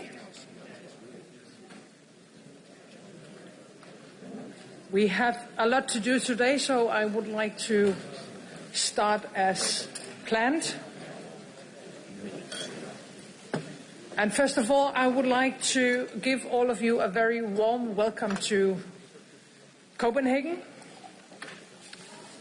For the last few months, there has been much talking about peace in Ukraine, with meetings and pre-meetings and briefings about the meetings. And meanwhile, Russia continues its brutal attacks. It must be clear to everyone now, Russia will not stop until they are forced to do so. And they are a threat, not only to Ukraine, but to all of us. Today, we have one major task ahead of us. We have to make our common Europe so strong that war against us becomes unthinkable. And we have to do it now. Excellencies, ladies and gentlemen, dear friends and colleagues, it's a great pleasure to welcome you here in Copenhagen. As you all know, this very forum was founded as a response by you, Emmanuel, to Russia's full-scale invasion in 2022, created to unite all of us. The purpose has not become less urgent or less relevant today. We have important discussions ahead of us, and none more urgent than the issue of European security. Dear Volodymyr, for almost 4 years, you and your countrymen has been defending Ukraine against a merciless full-scale Russian aggression. You are fighting with outstanding determination. And right now you are fighting for European security, holding back Putin, defending all Europeans. You have done what no one thought possible, and you support our steadfast support. We are around 50 leaders here today from all over Europe. We represent very different countries. We have our own interests, our own headaches, and our own wishes for the future. I know that for some of you, the threat from Russia is very clear and very present. For others, it still seems further away. But none of us can no longer be naive. The war was never just about Ukraine. It is about Europe. All our nations, all our citizens, our values, and our freedom. And please just take one look at the history of our continent. From the expansion of the Russian Empire to Soviet tanks rolling across several borders during the Cold War, shattering hopes of freedom. And recent history tells us the exact same story. So why shouldn't it happen again? Russia is now converting into a war economy, using every opportunity to intimidate, to threaten, and to divide us. Unfortunately enabled by China, with soldiers from North Korea and drones from Iran. And I see no signs that Putin and Russia's imperial fever dream stops with Ukraine. On the positive side, many European nations are ready to do what is necessary to support peace in Ukraine and in Europe. But peace with Russia can only be achieved through strength. We have to strengthen Ukraine and weaken Russia with more sanctions. We have to be able to finance the armed forces in Ukraine. All of us have to deliver more weapons, more ammunition, and we have to do it faster. Nowhere it will make a greater impact for European security than at the front lines in Ukraine. It's not charity, what we're doing in Ukraine. It is a direct defense of our continent. And at the same time, we have to rearm ourselves, Europe. I know that almost everybody have increased their military budgets massively over the last years. And we have taken very important steps in the European Union, in Europe in general, and in NATO. So, in other words, we are on our way, but we have to move much faster. We have to learn from Ukraine, your sense of urgency, building an incredible defense industry in just a couple of years. We must take that lesson and we have to speed up.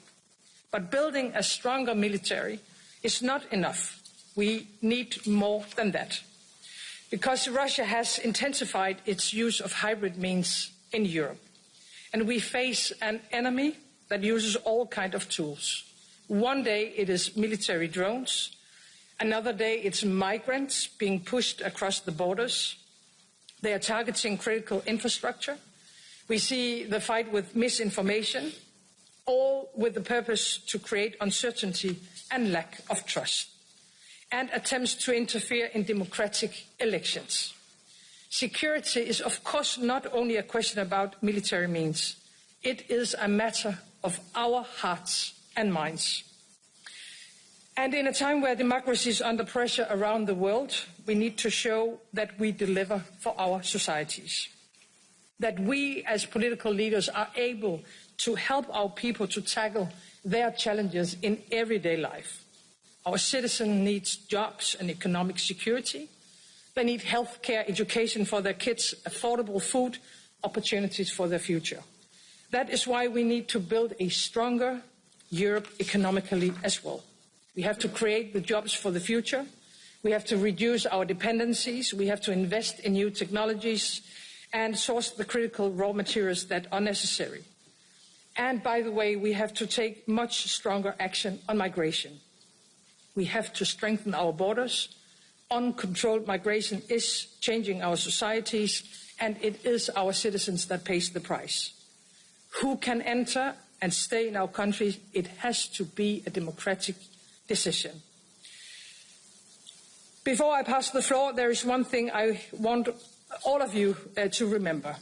Back in 2022, when this political family was established, when Russia launched its full-scale invasion in Ukraine, Putin wanted at least three things. He wanted to capture Kiev, he wanted to overthrow the Ukrainian government, and he wanted to tear Europe apart. Today, after almost 4 years of full-scale war, after spending billions of dollars sacrificing thousands of Russian lives, Putin has not succeeded in any of that. The war is a Russian failure. First and foremost, thanks to you, Volodymyr, to every brave Ukrainian man and woman fighting for our freedom, but also to every nation supporting you. Europe is strong when we decide to be, and we need to make it much stronger. So therefore, dear colleagues, welcome once again, and let us use this opportunity to provide the next concrete solutions to show the way forward for Europe. Thank you, and I would like to pass on the floor to you. Antonio.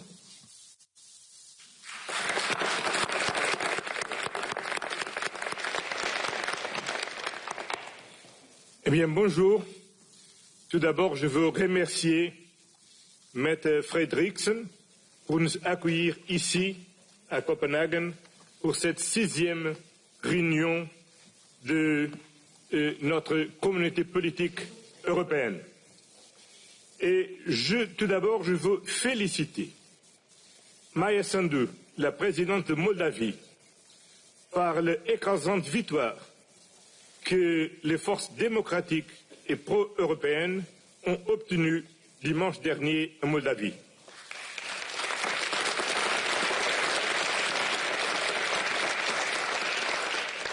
Cette victoire, c'est une victoire pas seulement de Moldavie, c'est une victoire de la démocratie qui a démontré sa capacité de résister à les manœuvres d'interférence des forces étrangères.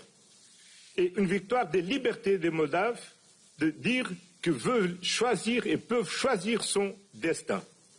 Et c'est aussi une victoire de notre Europe parce que le choix était très clair dans la direction européenne de la Moldavie. Je veux aussi féliciter le président d'Azerbaïdjan et le Premier ministre d'Arménie. Je crois que la paix que vous avez obtenue, c'est un grand moment pour notre Europe. Et ça démontre que c'est possible de bâtir la paix et qu'il faut qu'on fasse notre travail pour la paix. C'est pour ça qu'on soutient l'Ukraine.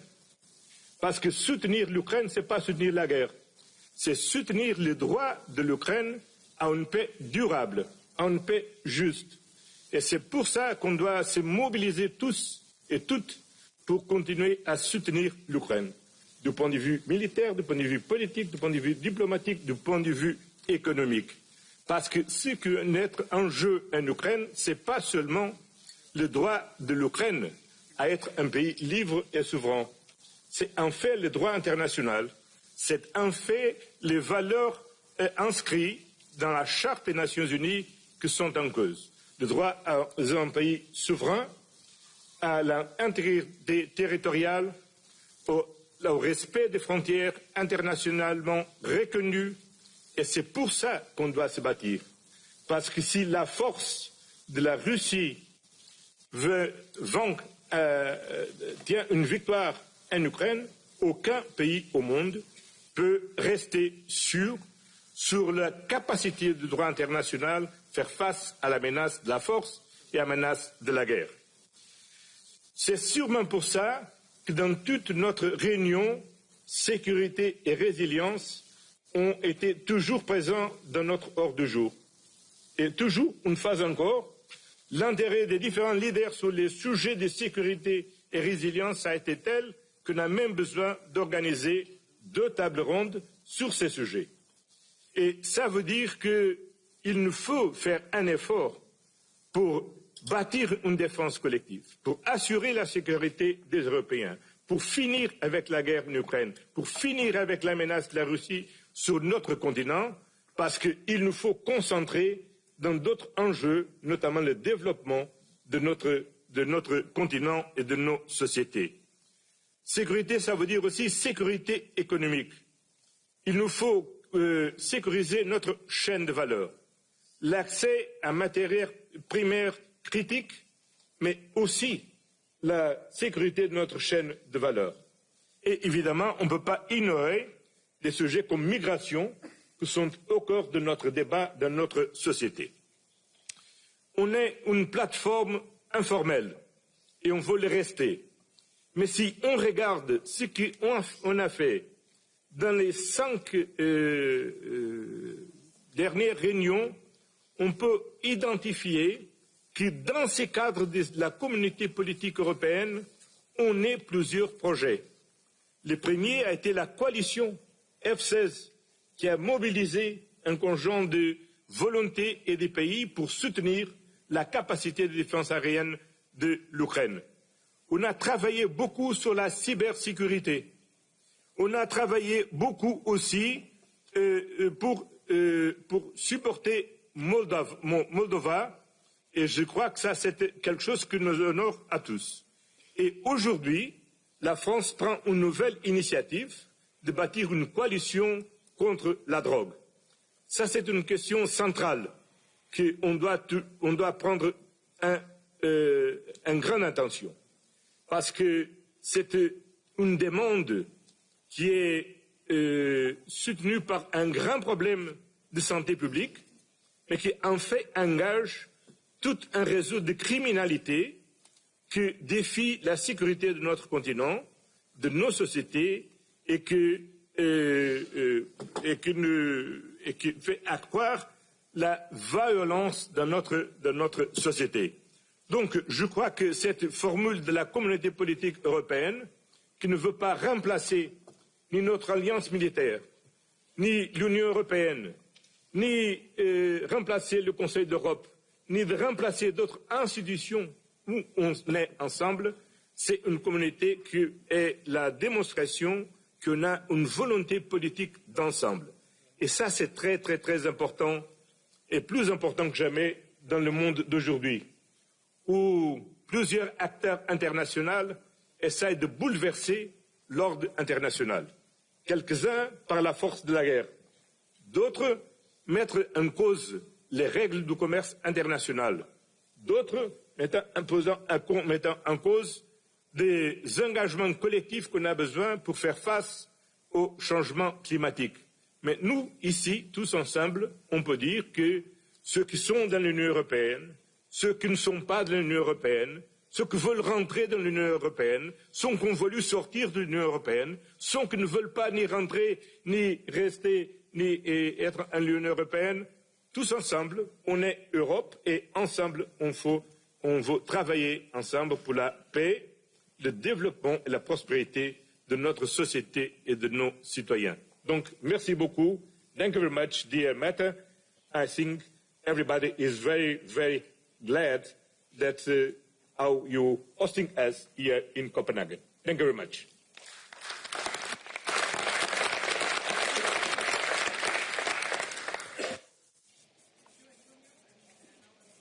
floor to you, Volodymyr. Thank you so much. Thank you so much, dear Matt.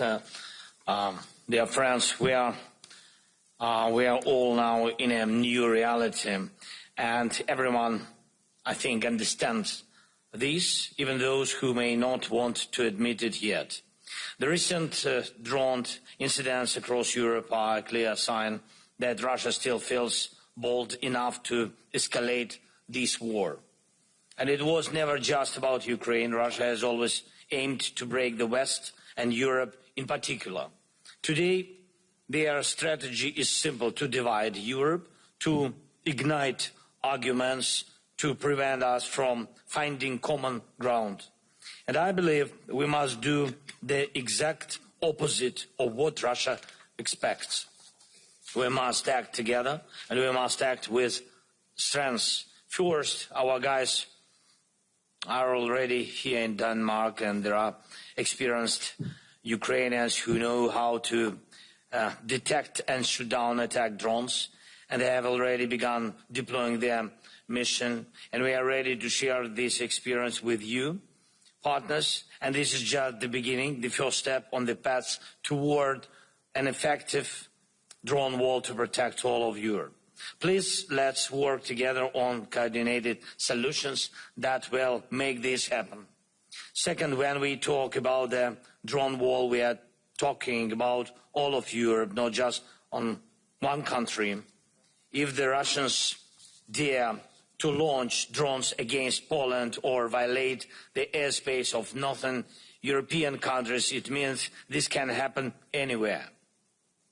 In Western Europe, in the south, we need fast and effective response and defense forces that know how to deal with drones. And please keep joining the Pearl program.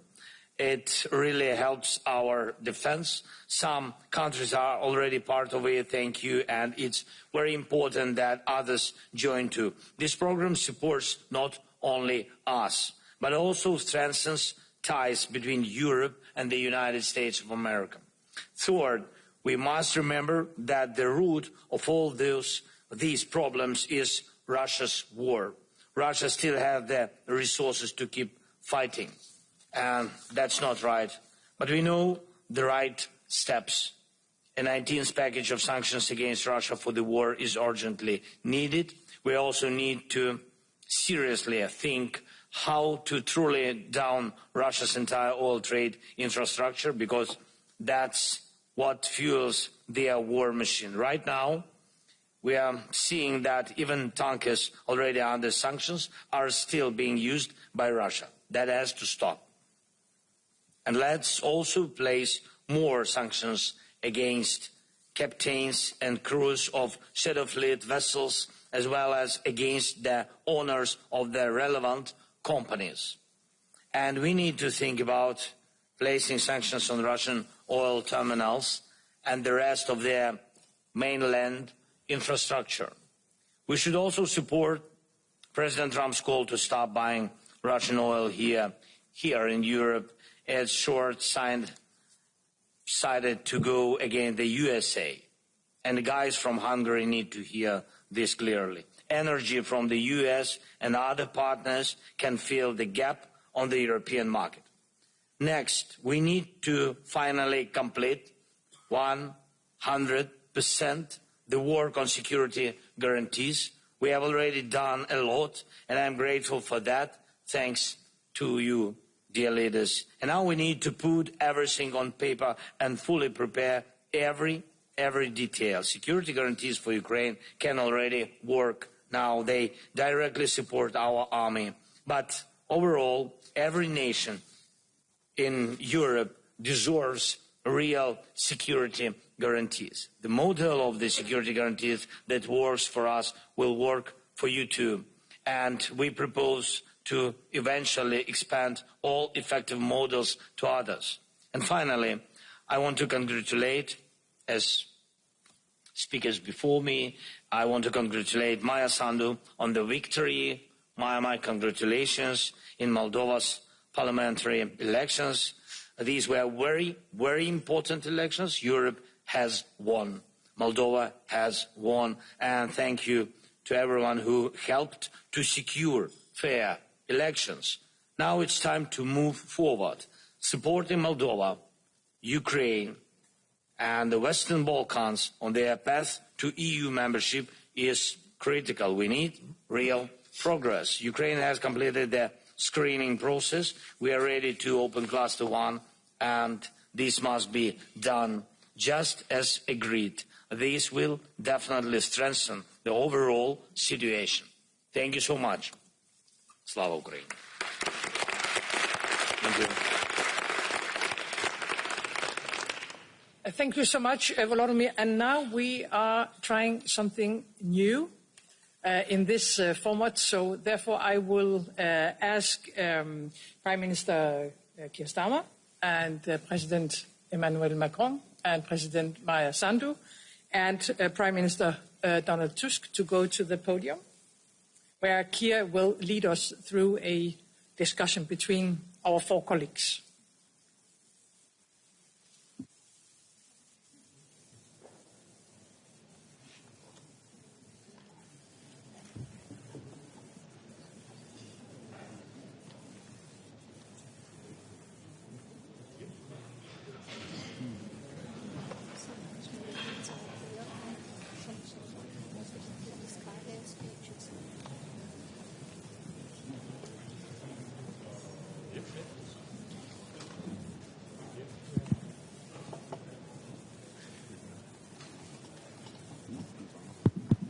Yes, I think, is this on?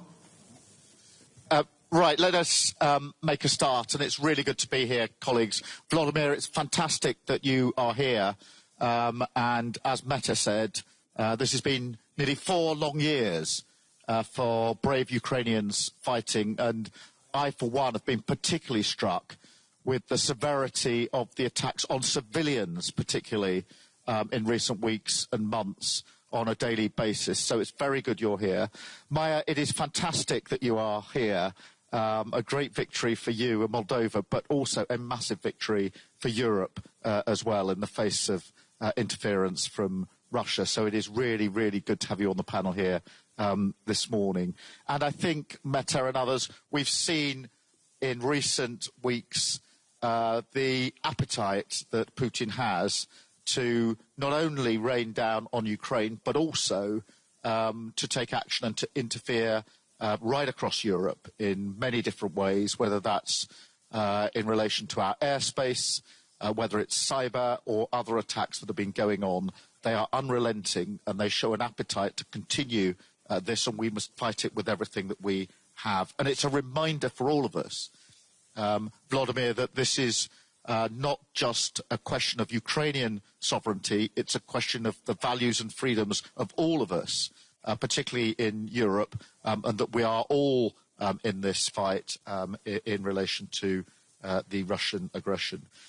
We've done a lot of work on the Coalition of the Willing. I'm not going to go through that here, other than to say that we must always remind ourselves that the Coalition of the Willing, the security guarantees, what we've done to try and ensure that if there is a ceasefire, it is just and lasting, mustn't sort of seduce us into thinking that the work is over in terms of supporting Ukraine now.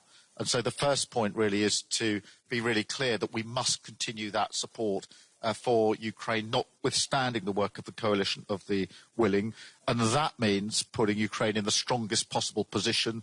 And that then means more on air defences, more on long range and anti-drone attacks. And of course, the work that we're doing on the reparations loan in relation to the Russian assets, which has been really important work led very ably and very smartly in terms of the progress that we're making there. And of course, as we continue to strengthen the position of Ukraine, we must do that in conjunction with and alongside the work we're doing with President Trump and others in this. The second thing is that we must always look to strengthen NATO. We had an excellent summit earlier this year, Mark, very, very successful, where I think NATO emerged at the end of that summit stronger than we went in, more united, with real resolve and focus. And we need to keep that because, you know, whether it's air defences in Poland, where we, the UK, sent planes across, whether, Meta, it's the work that we've had to do in the last week or so here with NATO allies working with you to counter the drones. That means that we're here on a beautiful day having our meeting, which wasn't necessarily guaranteed this time last week. I think that shows that we have to make sure that through the framework of NATO we support each other against this aggression and interference. And then finally, we must keep up this pressure on Putin. The economic pressure is having an effect, and we need to continue that pressure through further sanctions, bearing down on energy in particular, and on the shadow fleet. So on all those fronts, supporting Ukraine in the fight, absolutely clear in our support of NATO allies and others, and then bearing down on Putin. So I wanted just to open with that. Emmanuel, can I come to you next, and then we'll come around the panel. Thank you, Keir. Thank you very much, Meta, for once again organizing this summit. And let me just tell you, before we jump to the situation in Ukraine, as you mentioned and framed it, Keir, that it's clear that this format as well is the right place to deal with so many conflicts or hard situations, and we are focused on the Ukrainian situation, given the aggression war launched by Russia. But Antonio was right as well to highlight the peace treaty signed between Armenia and Azerbaijan. I think this is a great achievement, and I want to congratulate the two leaders. And we are very, as well, focused on what's happening in Caucasus and Western Balkans. And this is the solidarity of this continent. And once again, given this, I would say, holistic approach we have to do for this common place we have, Europe, the elections in Moldova were a great achievement. And Maya, once again, congratulations, because this is a test case for our resilience. We will revert on this, these topics later today.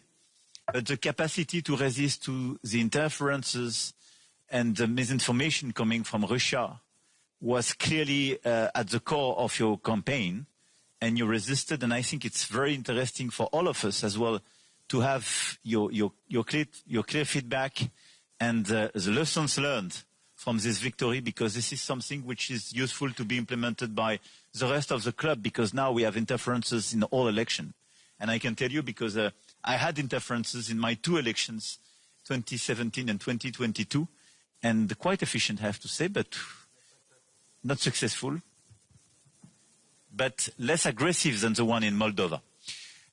As for Ukraine, Volodymyr made it very clear in his statement, and I think the conclusion of your initial speech, Mete, was very important. We are at a moment where Russia is not clearly getting its main objectives. It's not a 3-week special operations. They didn't get Kiev. They didn't change the regime. I would add to that, two great friends joined NATO, which is a big strategic defeat for Russia on top of it. Now the question is how, not just to sustain the war effort, but clearly change the dynamic and help Ukraine in this context. I have to say, altogether, we worked very hard during the past few months, and I think the situation is much better today than it was at the beginning of the year. At the beginning of the year, our fear was to have a sort of very rapid peace, and we had some doubts about the level of support of the United States. Now, first we built the coalition of the willings. A large part of you are member of it, and I think this is a great achievement of the past few months, and you mentioned it here. But we had the clear planification of and commitments the day after a truce or a peace treaty or a ceasefire to have a robust and long-standing peace. And it's very important in terms of sustainable support to the Ukrainian army and the level of commitment we are ready to provide. Second, we managed collectively to re-engage with the United States. And the statements of the President of the United States last week are a huge change if you compare them with your presence in the Oval Office a few months ago. So, I mean, it's very important because for me it's a concrete case of countering the misinformation spread by Russia. No, Russia is not winning. No, Ukraine is not losing this war, and the situation is very different. And I think there is the same approach now regarding the conflict. And it's part as well of the frustration of the US president vis-à-vis the absence of commitment of Russia. And President Trump took several initiatives to re-engage with President Putin and to go to the table of negotiation. And it's now clear that all these words where President Putin was saying, I'm ready to negotiate peace, were not totally a sincere commitment.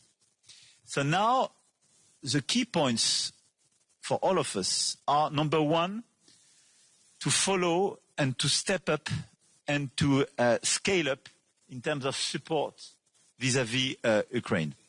Air defense systems, drones, and I mean the level of innovation and efficiency of the drone system is very impressive, and Volodymyr was very clear on the level of support and financing they need in order to be efficient on the ground. And this is one of the best ways to change precisely the situation and gain some territories, recover some territories. And third, long-range missiles. So let's focus on these three categories, as you mentioned as well here, in terms of financing, capacities to deliver, and we are working hard to accelerate as well the key deliveries in that, but accelerate as well the common projects and the common financing on these three issues. In parallel, in order to put pressure on Russia, in order to create more incentives to come back at the table of negotiations, we have our sanctions, and the 19th sanctions package proposed by the Commission was a very important one. We coordinate, we step up, and we are more and more efficient. And I want to insist on the shadow fleet, as you mentioned. Because following our key figures, today 30 to 40% of the war effort is financed through the revenues of the shadow fleet. It represents more than 30 billion euro. So it's extremely important to increase the pressure on this shadow fleet because it will clearly reduce the capacity to finance this war effort for Russia. So we put a series of sanctions on them. I mean, on the boats and on the insurance companies, harbors, and so on. But now we have clearly a way to increase the pressure by coordinating a holistic approach on this shadow fleet. And what we did in the past few days with our Navy, just in order to make controls and to make sure that it was a vessel we identified, a series of vessels, and to be sure they were compliant with international rules, delivered very concrete results. First, because you can identify the presence of a shadow fleet on your coast. Second, because you can make sure that they are compliant with or not with international rules. But third, and it's very important, because you kill the business model by detaining, even for days or weeks, these vessels and forcing them to organize themselves differently and killing the efficiency of the business model. Because this model has been organized even before 22, but is now totally industrialized. And I suggest that in the framework of the coalition of the willing, with close coordination with NATO, we work to see how to optimize this common action. But just to tell you, the vessels we clearly identified, on which we made the checkings, and now we have a legal action, was declared in under a fake pavilion, but was exactly the same which was controlled by Estonia last March, for the same reasons.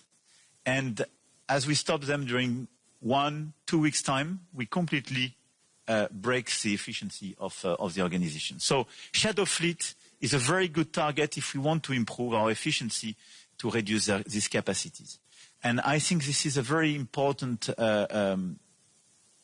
step forward in order to increase our pressure on Russia. Obviously, the objective of that is to allow in parallel Ukraine to recover territories, but as well to increase this pressure on Russia to come back at the table of negotiation. My last point, regarding all the provocations we have in Poland, in Estonia, and I want to reiterate our sincere solidarity, I think we had the fair reaction by Article 4 on NATO, more coordination, and as well additional capacities. We sent some additional Rafales and so on. And it's very important as well to go till the end of the inquiries on what happened in Denmark and for some others, because it's very important to make full clarity. I think the main answer should be more unpredictability and more strategic ambiguity. And I think it's very important to have a clear message. Drones which would violate our territories are just taking a big risk. They can be destroyed, full stop. And we are not here to provide the full notice. We will do what we have to do to preserve our air integrity and our territorial integrity. And for the aircraft, we have a process under the coordination of NATO. And I think this process will create as well more unpredictability. Deterrence should be key to preserve our consistency. But the message which is very important to convey from this meeting is that we are ready and we are in a position to preserve our air and our territorial integrity. We are ready on the eastern flank of NATO, and we are ready at the same time and on top of that, and without reducing this commitment, to provide security guarantees for Ukraine. This is the same approach, and all these approaches are clearly compliant, and it was fairly assessed by the Secretary General of NATO. Thank you, Keir.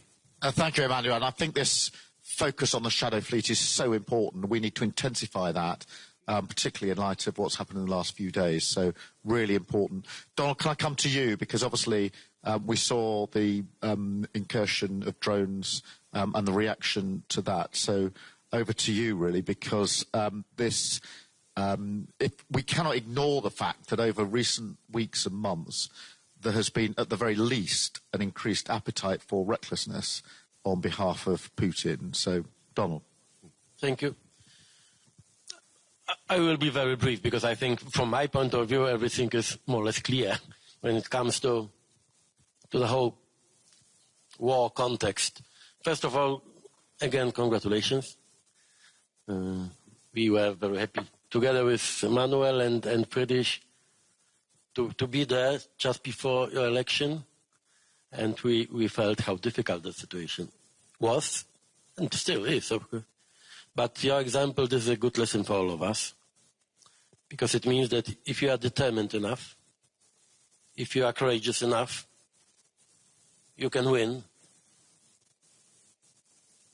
Also, if you are, small Moldova, you can win against Russia, because it was in fact, the elections in Moldova, not only in Moldova, as you said, but in Moldova it was a very spectacular example. The elections, it is also a part of a very untypical war we live in fact. 2 years ago or 3 years ago, I said that the post-war epoch had ended and that we entered the pre-war epoch. Unfortunately, it is no longer the case because, in fact, we are in time of war today. And for me, your lesson, but also what we experience in Poland with all these provocations from the Russians and Belarusians. For me, it means that today it's absolutely obvious that we have to stop all this kind of illusions. The first illusion was and is that there is no war. It's some of us, we like this definition like full-scale aggression or incidents or provocation. No, it's war. A new type of war, very complex, but it's war. Shadow fleet. Now we have signals. The last one was, I received a message from Warsaw. We have another incident now close to Szczecin port. 2 days ago, it was an incident close to our Petro-Baltic platform and our pipeline. Both are Russian vessels. And in fact, we have new incidents in our region, I mean Baltic Sea, every single week. It's almost every day. We have the drones attack or provocation was the most spectacular one when it comes to the Polish side. But in fact, we have similar provocation also every single day on our border with Belarus. You know the situation, but it's nothing. War is not an abstraction now for us, because we have on our border with Belarus, we have more than 100 attempts per day, and it's some kinetic actions against our soldiers on our border with victims also. It's our daily routine now this permanent confrontation with Belarusian services and this weaponized illegal migration, really well organized by Putin and Lukashenko. It is a kind of war also. Estonia, dozens of violations. This was not the first attempt, I mean the violations of the Estonian airspace. This is why it is a war. We are also a target for the Russian aggression, not only with the hybrid tools, but also when it comes to political goals, intentions. And it's clear, not only in Moscow, I think that the whole West is under threat. And the aggression against Ukraine is just the first phase of this new approach. Second, we can hear in I think all capitals in Europe this narrative. This is okay. If it is war, it is not our war. It is our war. Okay, Ukraine is in the front line now, but in fact we have this aggressive actions, provocations, etc. And all of us are targets, the possible targets for these attacks. It's, Kir, you know this also personally, how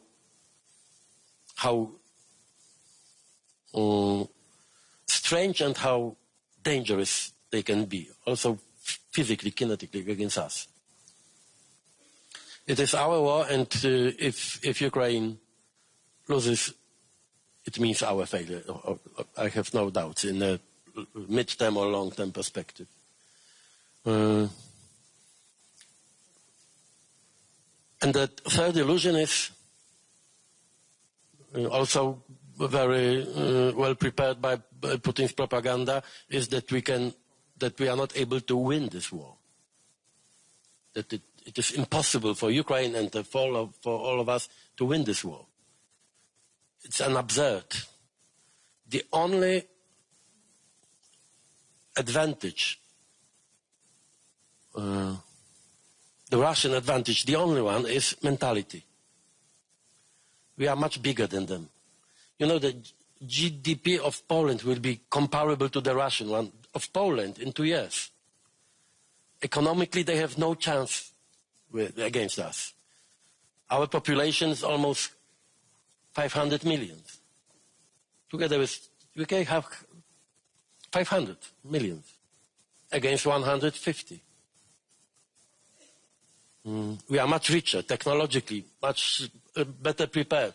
The only Russian advantage is here and here. I mean, they are ready to fight. They are ready to sacrifice something. They are ready to suffer. And the psychological advantage, this is why we are so, sometimes we are so, you know, not decisive enough and not determined enough. And this is why the Moldovan example is so important. It's not only a symbolic one, but also something very practical. If you are determined enough, you can win. And our yesterday discussion about drone wall, about our reactions, should we destroy the Russian objects over Ukraine or in our airspace, I think it's absolutely clear that the most important and the last step in our efforts how to help Ukraine to win this war is more determination. Money is not the problem. I mean, it's always the problem, but compared to, sorry, not the biggest. And this is my appeal. And as I said yesterday, I am not interested in escalation. I am the last one here who is interested in escalation, because we will be the first victim of the war. And for Poland, peace and ceasefire, this is something absolutely the highest priority for us. But we know, not only because of our history, because of geography, but also we know something about the Russian intentions and plans. We know that if they win against Ukraine, it is also in the future the end of my country and of Europe. I have no doubts. And this is why we have to be as determined as Volodymyr and his people and as Maya and her nation. Thank you. Maya, over to you. Thank you very much. Thank you for your support and for the kind words. The elections we had on September 28th were not simple elections. This was a test for a democracy under attack. Russia spent hundreds of millions of euros in these elections to illegally finance political parties. Well, they've been supporting some political parties for decades, but only in the last 2 years they've created at least 7 new political parties in Moldova. We have it's very easy, as it should be in Moldova, to create a political party. Of course, all these attempts to destabilize the country, all these attempts to hire people on the ground to produce disinformation in addition to what we have been receiving from Moscow. And the lessons that we have learned is that exposure and prevention work. These are the 2 lessons that we have learned, and this is what has helped us. Because we have been exposing, and it's not only the government institutions, but it's also the press, the international press and the local press. For a year, the press has infiltrated, and then later on showed how Russia has been hiring people in Moldova, paying them monthly salaries, teaching them how to create thousands or hundreds of accounts, and then sending them the information that they need to post. This is what was happening, in very big scales. Like the BBC investigation found a network of at least 90 TikTok accounts which produced thousands of videos with 23 million views for a population of 2.4 million people. So we had many such examples, and people could see it and they could understand the threat. And then the prevention, I have to say that after last year's experience, which was very dramatic during the referendum and the presidential elections, our institutions worked really, really well this time. They disrupted all these financial schemes of Russia. They confiscated the money. People who were dealing with this, they got arrested. All those who organized or were trying to organize the vote buying schemes, people could see them on TV. People could see that the money has been confiscated. So the prevention was really, really useful. It is not easy because Russia is using cryptocurrency more and more, and this is where we need to work together to stop the illicit funding, and especially when it comes to cryptocurrency. But Russia had 2 objectives for these elections. One was to capture Moldova through, this was the maximalistic objective, to capture Moldova through these elections, or at least to destabilize the country and to discredit the results. And it has failed because both the state institutions worked very hard, but also it was a whole of society response. And of course, I'm very grateful for your support. The support on intelligence sharing was very useful. Many people, many countries in this room helped us. The cyber defense, we were in a very difficult situation with cyber defense. We managed to fix it 2 days before the election. So we had only 2 days to test it. It was that dramatic. We have learned our lesson. Now we have to work very hard to make sure that we don't get in this situation anymore. Of course, the economic support that we have received, because Moldova's economic situation is not good. The economy is affected by the war next door. The political solidarity that you have shown, all these things, the support for Stratcom, all these things have helped a lot. We have learned a lot of lessons. We're ready to share them with all the countries which are concerned that the elections might be under threat because of Russia. But also we hope that our experience is going to encourage other countries, because a small and fragile democracy like the Moldovan one has resisted the big resources of Russia, and if Moldova could do it, then everybody can do it. Thank you very much.